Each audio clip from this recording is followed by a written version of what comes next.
بسم اللہ الرحمن الرحیم۔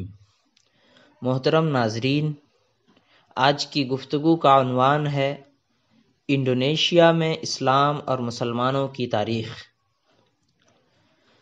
نارتھ کی طرف انڈونیشیا اسلامی دنیا کا سب سے پہلا ملک ہے۔ اس علاقے کی خاص اہمیت یہ ہے کہ یہاں مسلمانوں کی بڑی آبادی ہے۔ چونکہ آبادی کے لحاظ سے انڈونیشیا مسلم دنیا کا سب سے بڑا ملک ہے۔ مختلف جزیروں پر مشتمل اس ملک کی آبادی میں 90% سے زیادہ مسلمان ہیں۔ انڈونیشیا ساؤتھ ایسٹ ایشیا کے ملایا ریجن میں واقع ہے۔ اس علاقے کی دوسری اہم بات یہ ہے کہ یہاں کبھی کسی مسلم فوج کے حملہ آور ہونے کی کوئی تاریخ نہیں ہے، بلکہ یہاں مبلغین اور تاجروں کے ذریعے اسلام کی اشاعت ہوئی ہے۔ یہاں یمن کے لوگ کثرت سے تجارت اور تبلیغ کے لیے آئے ہیں۔ ساحلی علاقوں میں عام طور پر شافعی مسلک کے ماننے والے لوگ ہوتے ہیں۔ اسی وجہ سے اس علاقے کی اکثریت شافعی مسلک کے پیروکار ہیں۔ انڈونیشیا کئی جزائر پر مشتمل ہے۔ وہاں کی عام زبان بھاشا کہلاتی ہے یا انڈونیشین۔ اس کے علاوہ بہت سی مقامی بولیاں بھی رائج ہیں۔ ساؤتھ ایسٹ ایشیا میں دنیا کے 20% سے زیادہ مسلمان آباد ہیں۔ علاقے کی کل آبادی کے تناسب سے مسلمان تقریباً 40% ہیں۔ پورے علاقے میں مسلمان امن و امان کے ساتھ رہتے ہیں۔ یہ علاقہ مسلمانوں کی آبادی اور امن و امان کے لحاظ سے مثالی ہے۔ مغرب کے پروپیگنڈوں کے برخلاف اہل اسلام کی امن پسندی، محبت اور بھائی چارے کے لیے جانا جاتا ہے، خاص طور پر ملیشیا اور سنگاپور، جہاں مسلمان تیزی سے ترقی کی راہ پر گامزن ہیں۔ انڈونیشیا میں اسلام کے اولین نقوش 12ویں صدی کے اوائل میں انڈونیشیا میں اسلام کی آمد ہوتی ہے۔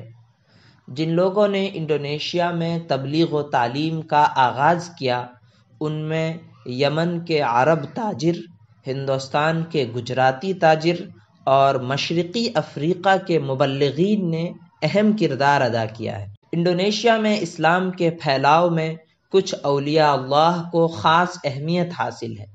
9 اولیاء اللہ کی ایک جماعت تھی جو اہل علم تھے اور تجارت پیشہ تھے۔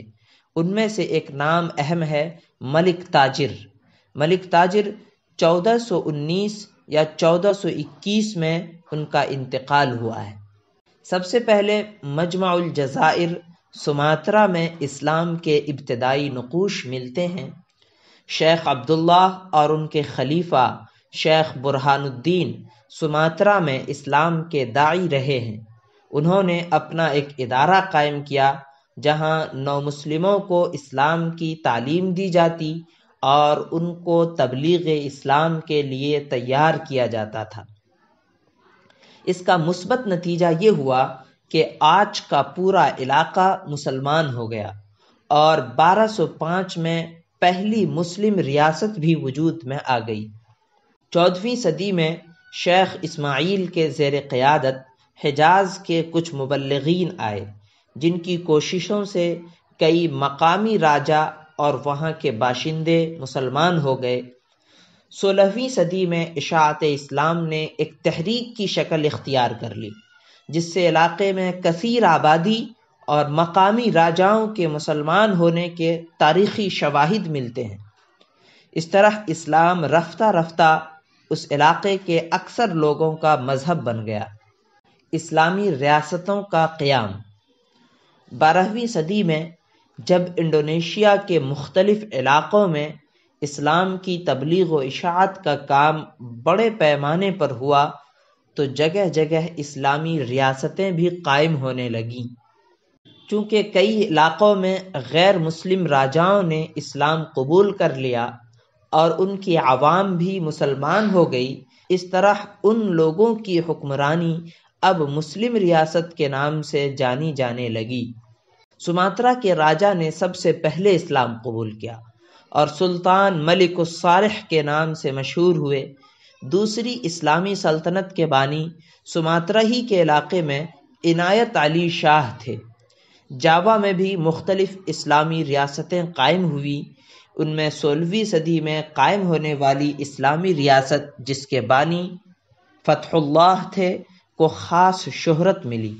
ان کے دور میں اسلام کی اشاعت زور و شور سے ہوئی۔ اسلام کی اشاعت اور اسلامی سلطنتوں کے قیام سے انڈونیشیا میں زندگی کے ہر شعبے میں تبدیلی آئی۔ یہاں کے لوگوں پر مقامی تہذیب، ہندو دھرم اور بدھ مت کے اثرات کافی گہرے تھے۔ اسلام قبول کرنے کے بعد ان کی حالت بالکل بدل گئی۔ عقائد و نظریات میں اساسی تبدیلیاں آئی، ذات پات کی تقسیم ختم ہوئی، حکومت و معاشرت میں اصلاح ہوئی، علم و ادب اور زبان و بیان میں اسلامی رنگ آیا، اگرچہ ان میں بہت ساری قدیم چیزیں، رسم و رواج اور تہذیب کی الگ الگ اثرات برقرار رہ گئی تھیں۔ 16ویں صدی میں انگریزوں اور پرتگالیوں نے انڈونیشیا کے تجارتی مراکز پر قبضہ کرنے کی کوشش کی لیکن کامیاب نہیں ہوئے۔ ایک شاطر اور چالاک طاقتور ہالینڈ کے ولندیز تھے جنہوں نے 1598 میں پہلی بار انڈونیشیا کے ساحل پر قدم رکھا۔ انڈونیشیا میں مسالے کی پیداوار بہت تھی، لہذا مسالے کی تجارت ولندیزوں کے لیے بہت نفع بخش ثابت ہوئی اور رفتہ رفتہ ملک پر ان کے اثرات بڑھتے چلے گئے۔ 1942 تک ولندیز کا قبضہ انڈونیشیا پر برقرار رہا۔ انہوں نے انڈونیشیا پر تقریباً 250 سال تک حکومت کی۔ یہ زمانہ انڈونیشیا کی تاریخ کا تاریک ترین دور ہے۔ اس زمانے میں انہوں نے اعلیٰ تعلیم کا کوئی ادارہ قائم نہیں کیا۔ سرکاری سرپرستی میں عیسائیت کی خوب تبلیغ کی اور چینی تاجروں کو مراعات دی گئی، جس سے وہ انڈونیشیا کے تجارتی اور معاشی زندگی پر قابض ہو گئے۔ ولندیزوں کی سیاسی غلامی، عیسائیت کی تبلیغ اور چینی باشندوں کی اقتصادی اجارہ داری نے انڈونیشیا میں ان کے خلاف نفرت پیدا کر دی۔ اس طرح ایک سیاسی اور سماجی بیداری کا آغاز ہوتا ہے۔ انڈونیشیا میں سیاسی بیداری کا آغاز شمالی سماترا میں آچیا کے ایک ممتاز عالم امام ابو نجول سے ہوتا ہے۔ ان کی تحریک نے لوگوں میں جذبہ جہاد پیدا کیا۔ اس تحریک کا نعرہ یہ تھا، موت برحق ہے اور ایک مسلمان کے لیے بہترین موت اسلام کے لیے جان دینا ہے۔ امام ابو نجول 1837 تک ولندیزوں سے جنگ کرتے رہے۔ آخر میں ان کو شکست ہوئی اور وہ قید کر دیے گئے اور قید خانے میں ہی 1864 میں انتقال کیا۔ جدوجہد آزادی اور شرکت اسلام پارٹی۔ جدوجہد آزادی اور شرکت اسلام پارٹی۔ ولندیزوں کا تسلط مضبوط ہو جانے کے بعد انڈونیشیا کے مسلمانوں نے تحریک آزادی کو جاری رکھا، لیکن اب اس تحریک نے جہاد کی جگہ جدید سیاسی انداز اختیار کر لیا۔ شرکت اسلام کے سب سے بڑے رہنما حاجی عمر سعید تھے۔ ان کو انڈونیشیا میں قومی آزادی کی تحریک کا بانی سمجھا جاتا ہے۔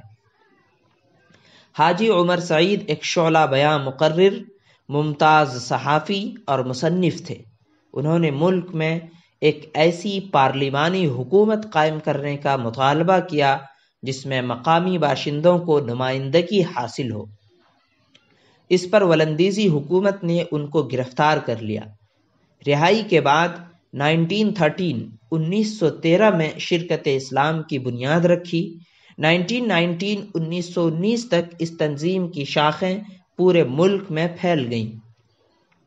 اس کے ارکان کی تعداد 25 لاکھ ہو گئی اور شرکت اسلام انڈونیشیا کی سب سے بڑی اور منظم جماعت بن گئی۔ حاجی عمر سعید کے بعد شرکت اسلام کے دوسرے رہنماؤں میں حاجی احمد دہلان اور حاجی آغوث سالم کے نام بہت اہم ہیں۔ نہضت الوطن کا قیام۔ شرکت اسلام کے رہنماؤں میں ایک عبد الوہاب حزب اللہ تھے، جن کا تعلق انڈونیشیا کے روایتی علماء طبقے سے تھا۔ ان کی کوششوں سے 1916 میں نہضت الوطن کے نام سے جزیرہ سوربایا میں ایک تنظیم قائم ہوئی۔ اسی تنظیم کے ذریعے بعد میں انڈونیشیا میں علماء کی سب سے بڑی، مضبوط اور بااثر تنظیم نہضت العلماء کے قیام کا راستہ ہموار ہوا۔ حاجی احمد دہلان اور جمعیت محمدیہ۔ شرکت اسلام پر جب سیاسی رنگ غالب آ گیا تو اس کی توجہ تعلیمی، دینی اور معاشرتی اصلاح کی طرف کم ہونے لگی، اور ضرورت محسوس ہوئی کہ اس کے لیے ایک ذیلی جماعت کی بنیاد رکھی جائے۔ حاجی احمد دہلان، جو شرکت اسلام ہی کے ایک ممبر تھے، نے جمعیت المحمدیہ کے نام سے ایک جمعیت کی بنیاد رکھی۔ جمعیت محمدیہ انڈونیشیا کی ایک ایسی مذہبی و سماجی تنظیم ہے جس کی گرفت وہاں کے مسلم معاشرے پر کافی مضبوط ہے۔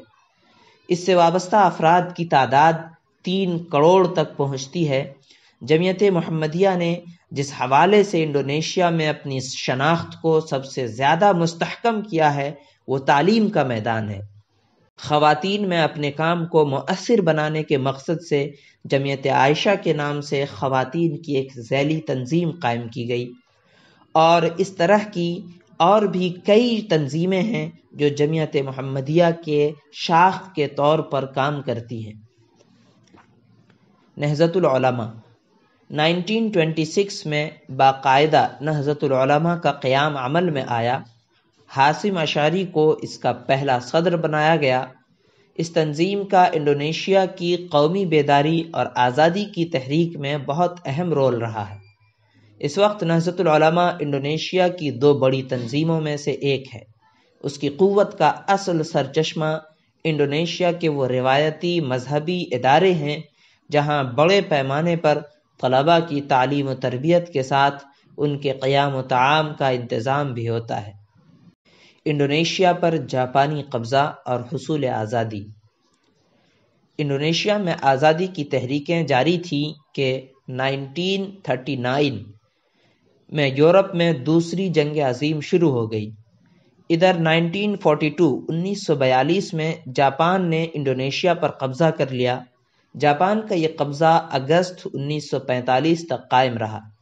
14 اگست 1945 کو اگرچہ جاپانیوں نے ہتھیار ڈال دیے تھے، لیکن 3 روز بعد 17 اگست کو احمد سوکارنو اور ڈاکٹر محمد حتیٰ نے جاپانی امیر البحر کے مکان پر ایک اجتماع میں انڈونیشیا کی حتمی آزادی کا اعلان کر دیا تھا۔